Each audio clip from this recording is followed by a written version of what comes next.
a few days to Christmas in 2019. We had agreed, and she has said, hey, me, I'm moving out. And so we had agreed. So I remember this day that I slept in my house with my family, knowing it was the last time.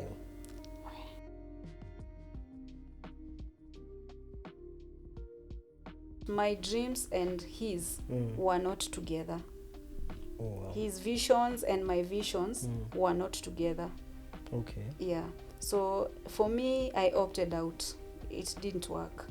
Okay. I opted out, and I think it's a very valid point.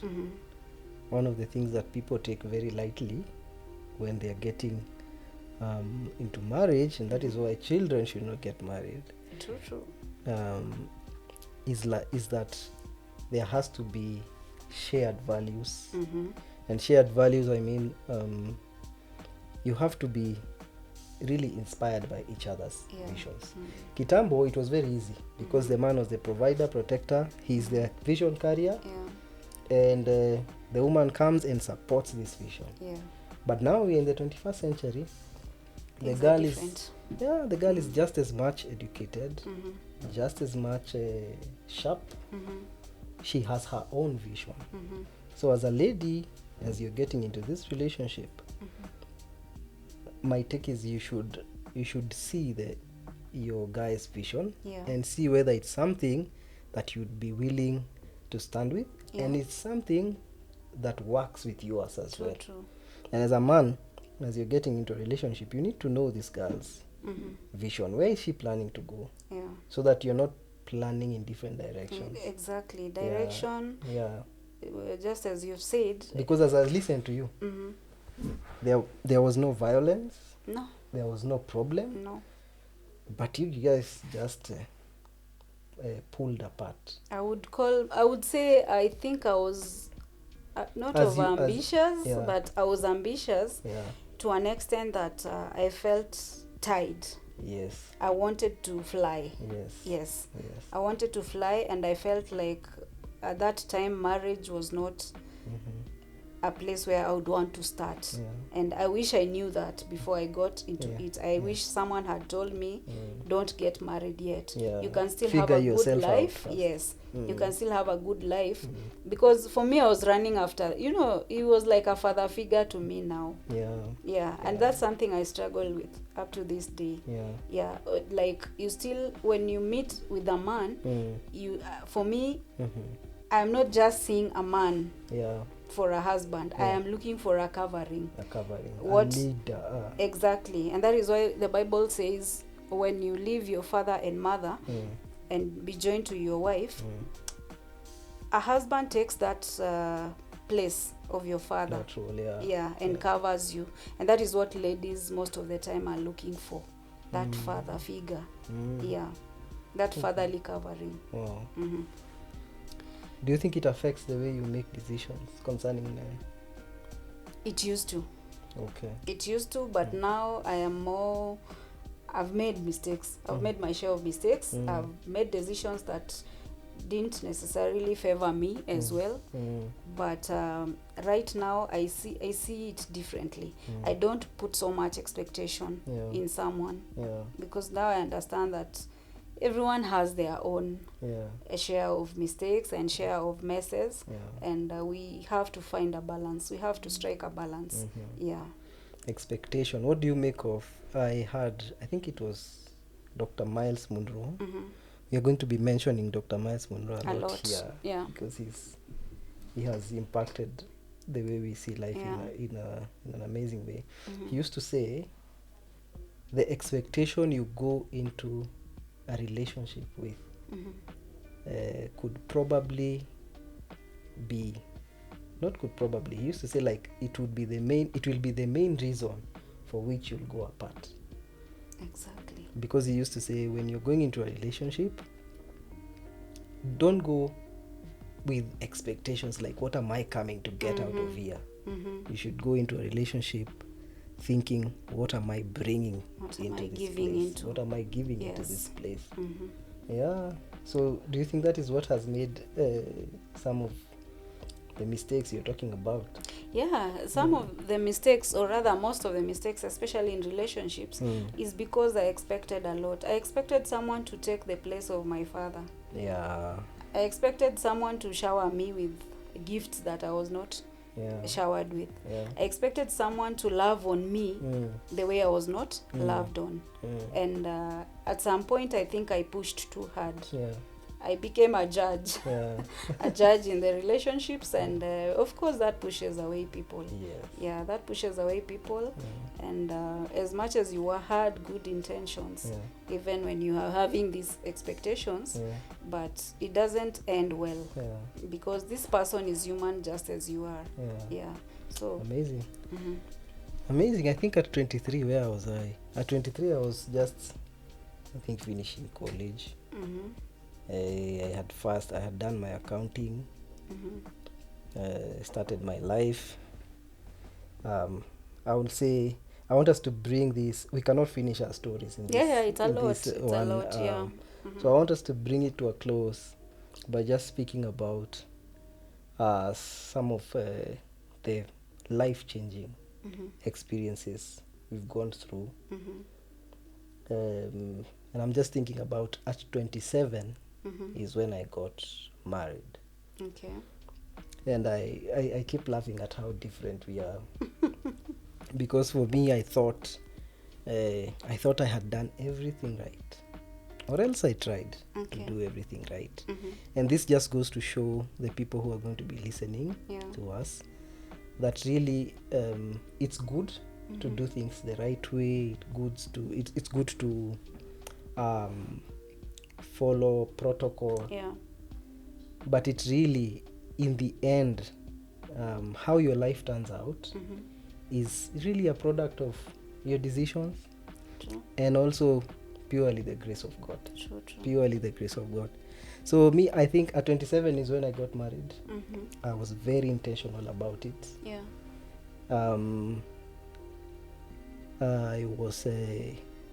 I had planned for it, read about marriage, prepared for it. I followed all the steps. You know, went, took Rorashio, did what I was supposed to do. Legally married, did a church wedding. I don't even know how a marriage certificate looks like. Imagine. Yeah, and I had a good marriage for 8 years. Wow. 8 years. 8 years of a good marriage. Mm-hmm. Okay, but it was good for the first 4. But there was always something that was eating into our marriage. And I feel it's the same. You experienced it earlier. I feel it was the same for us. We were growing in different directions. I was getting clearer and clearer on what my purpose was. Quote unquote. We are going to be discussing purpose a lot.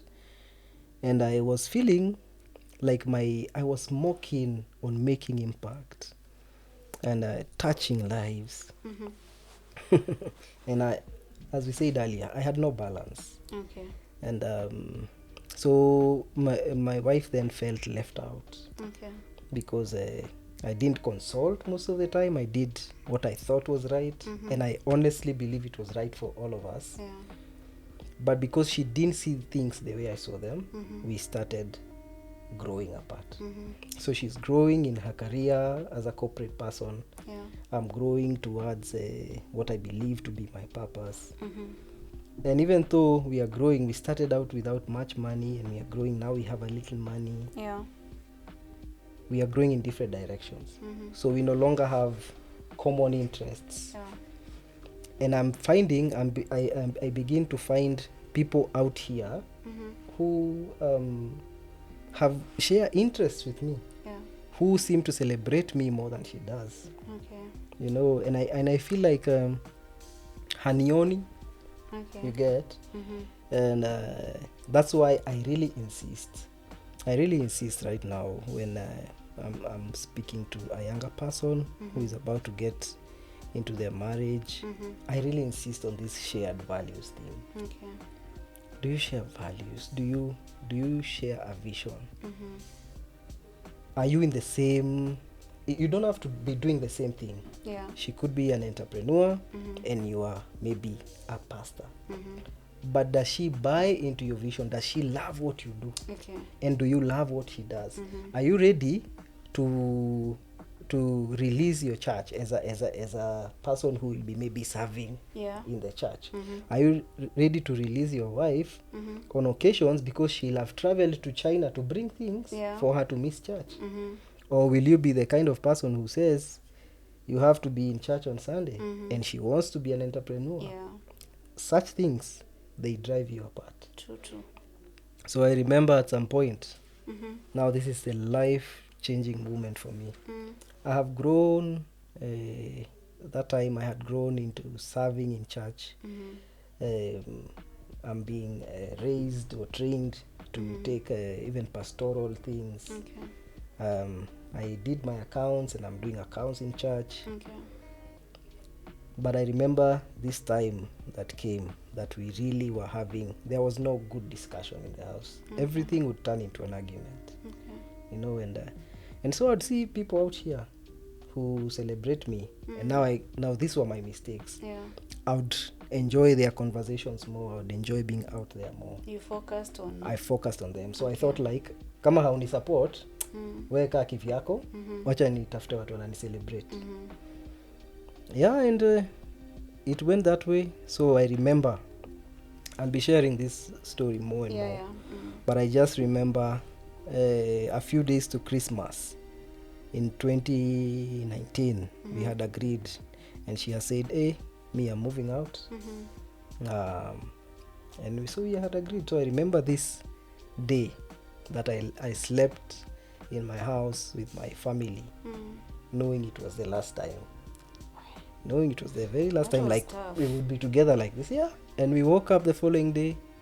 She moved out. I actually helped her to move to her new house. And I told her like, because you're going with our son, waenda tuna kila kitu. So when we like parted ways very amicably. She told me, hapana, usibaki hivyo, wewe unaweza baki na hii na utu sufuria usiumie sana. That was a peaceful way. Very peaceful. But now for the first time, jana ulala kwako na wife yako na kamtoi kako, leo unahamia kwa kahao kadogo kwa kona. Mahali kwa kona, you're looking around your house, you only have your bed and your study table. Quite interesting. It's interesting how you say that you planned for your separation, like the both of you. Ilikuwa kizungu sana. Kistaarabu. Kistaarabu. For me, mine was secret because I knew he would not let me go. Oh, okay. Okay. So it was, I planned like intentionally, I have to look for a job. And then he wasn't very comfortable with me working out there so much. He wanted me to stay home. I wasn't comfortable with being a housewife and just waiting to be brought for. I mean, where do I take all this potential? All this energy I had.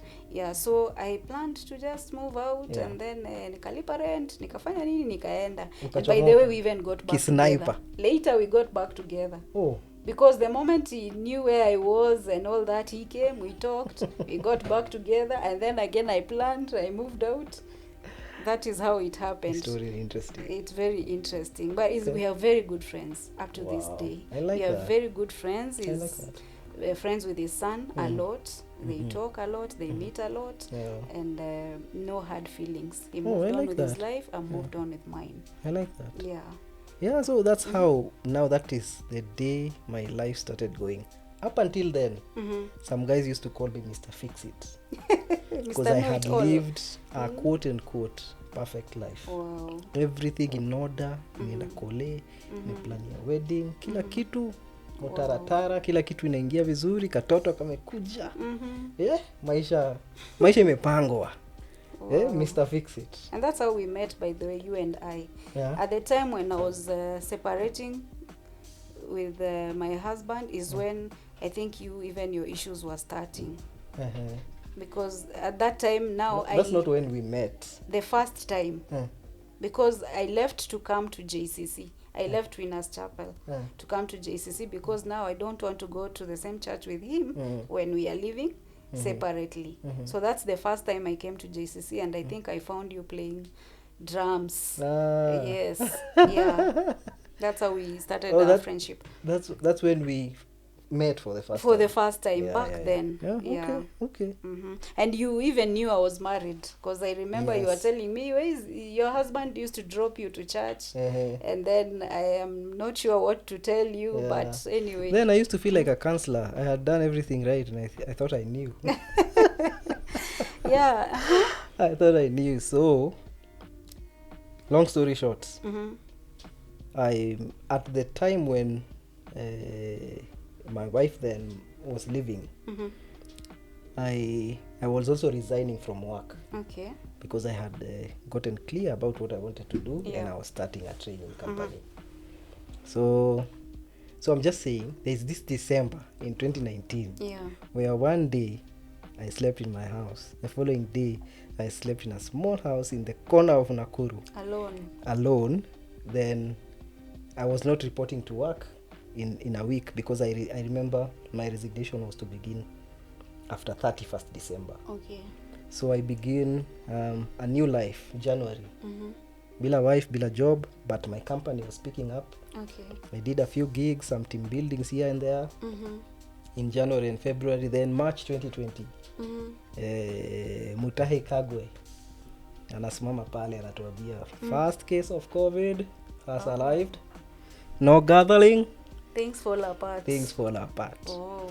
And that company I had begun sank just like that. So I remember I wrote the last receipt for my company in February. I think it was February 28th, 2020. The next time I picked that receipt book was, I think, in November. Wow. Nikamaliza savings, nikamaliza kila kitu. From then on, it was surviving. You wake up today not knowing where the next meal is coming from. Yeah. Now is when I started feeling, when I say we left each other amicably and nicely, you would think it is still the most painful thing I have had to live with. Yeah. It was not the fact that we agreed to part ways didn't make it easy. True. I would think of my son, and you see, I've grown up, Mr. Fix-It, everything should be in order. So one of my main issues was that my son would grow up without me. Now, it was just a painful time. And it was not made easy by the fact that I was very broke. I remember at some point I could pay my 4,000 shilling rent, and a cousin of mine had to house me for 3 months. And I remember, I usually laugh at this story. My cousin had a 3-bedroom house, and there is one bedroom that was a bit smaller and had some 2 beds. And this small room, all the things I had could fit into that room. They fit into That's how small you are put together. All my worldly possession, we fit it into that one room. And and I lived there for 3 months. Luckily, it was a she actually. She was coming to Nairobi. It was just God, because I could not afford. I actually had to copper money to pay for the rent, for that 4,000 shilling rent. I think it was 3 months that I hadn't paid. Ndio niweze kuachiliwa niende kwa hiyo house. And her, she was moving to Nairobi, but she had this nice house and she had plans in Nakuru that she didn't want to leave. So she didn't want to leave that house. So aliniambia, kuja tu, please, kuja unikaishie. Hakujua vile nilishukuru Mungu. Wow. Vitu twangu tote nikatuweka kwa hiyo room ndogo. And I had this 3-bedroom house to live in, and she akaniachia shopping ya 3 months. Wow. Yeah. Wow. Shiro, my cousin, God bless you. You never do what you did. And I lived there for 3 months. Long story short, at that time in my life, there were only two things I was sure about. God and my dream. And your dream. The only things I remained with. Wow. God. By the way, in that time, I forgot about church. I actually didn't like church. A part of me hated church. Because one of the things that happened as I went down, I think everything that was good that I had ever done was forgotten. Okay. And so everybody saw this guy who left his wife. And at that time, the story was he left his wife for this young girl. So you felt not appreciated for what you had done.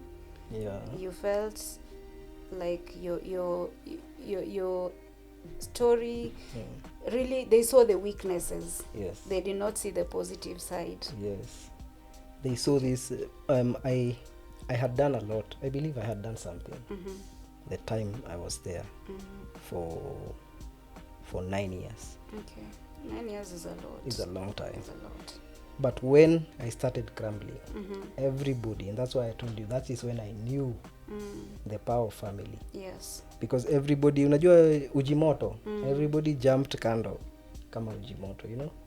And I was left alone. And that is when my family came in. But I remember, as I was saying, I was left with only two things. My dream and God. And God. Okay. And so those are the only things I was sure about.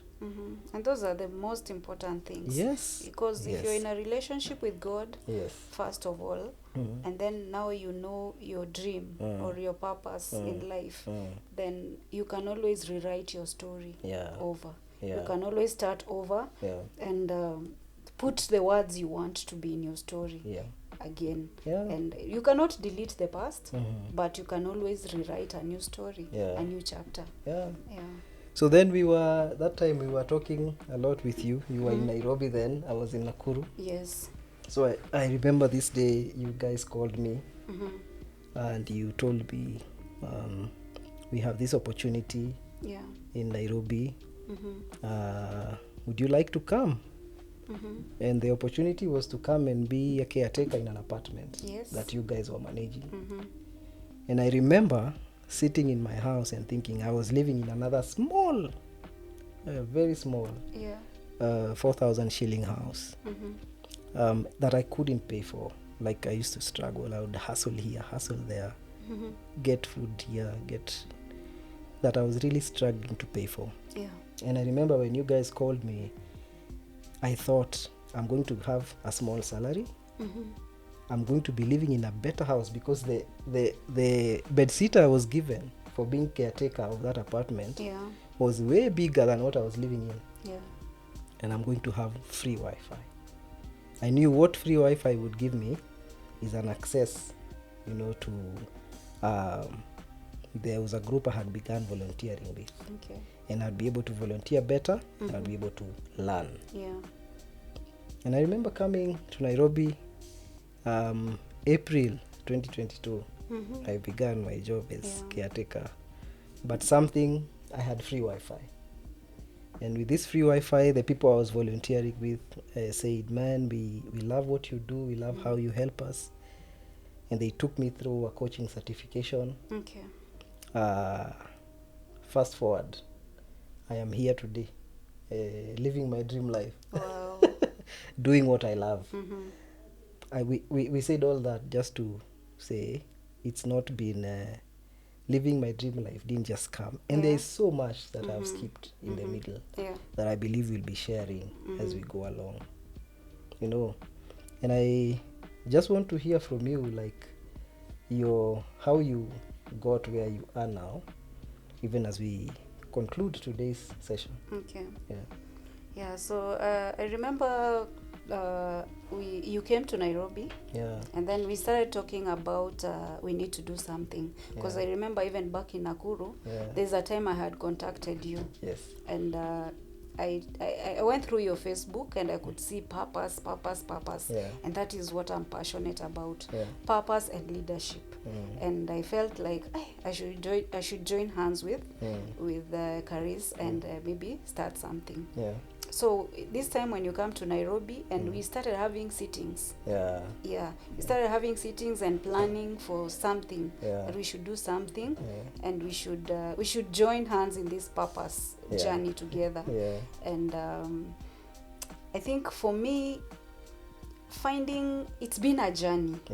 The years that we've lived up to this moment, I would say, you are saying you feel like you're living your dream. I've started. I feel like I've now started. Forget about all the things that I've been doing. As much as I'm an entrepreneur, and I would like to venture more into entrepreneurship, but my main goal is to be able to inspire that business person who is starting. I would like to inspire that small girl that is in high school and struggling with maybe school fees issues or parenting issues. I'd like to be an inspiration to this young mother who just maybe got a baby and is single and doesn't know whether life is coming or going. I'd like to be an inspiration to this middle-aged person who is in a midlife crisis and thinking that maybe life is over for me. It's not over yet. There's a purpose in everybody's life. We were all born with a purpose. It's not over yet. It's not over yet. It's just the beginning. It's just the beginning, and there's no age limit to when you can begin. The earlier the better, but you can begin anywhere. You can begin now. Today we are 40.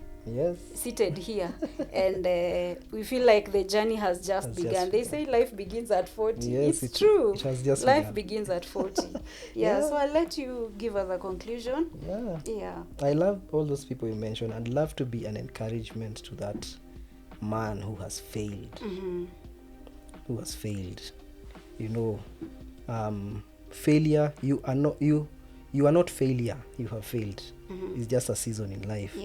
And this is what this show is going to be about. Just directing you to the fact that, number one, you can begin at any point. And number two, that you were created on purpose. That you have there is a great reason for which you are alive. At the point where you are. That's just what we want to know. And we give this story, we give this snippet of our lives. Just to give you a context that we are not coming here as experts. No. We are coming here as people who have lived, and we feel like we are in a good place in our lives. And we know there are challenges that are coming ahead of us. Life is in seasons. We know that there are going to be some crazy things happening, but for sure we are in a place where we feel like, wow, this everything that we've gone through was leading to this day. Because they say that every stage has its own challenges. So we are in this level. There are challenges for this level. So we will tackle them as we move along. But we want to move together. We want to move together with our audience. Someone else is at a starting point. Someone else is in the middle point. There's someone who is in the same level as we are. There are people who are ahead of us. We are here to learn from them as well. So we will be tackling a lot of topics together. You can speak to us. You can text us. You can talk to us on our inboxes and on our social media handles. But the topics that we are going to be tackling are what touches life, everyday life, the struggles we go through, the questions we ask ourselves every day, and we need answers, and probably we don't know who to go to. The things that we want to achieve, and we don't know how to achieve. We want someone to hold our hands and tell us, let's move like this. The Bible says that 2 are better than 1, and 3 even stronger. So when we are a team, we are able to achieve more together. True. So to you, Charis. So that is Inner Dialogue for you. Now that we have shared a bit of our lives, we pray that you'll be able to support us. I think now that you know us, we can ask you to subscribe. We can ask you to like. If these stories have blessed you, prepare for even better discussion. And we pray that it is a blessing to you. So we'll see you in the next show. as we begin to just talk about all these things and also share those stories that we may have skipped along the way. So yeah, it's a wrap for us here. God bless you. God bless you. Thank you. Bye.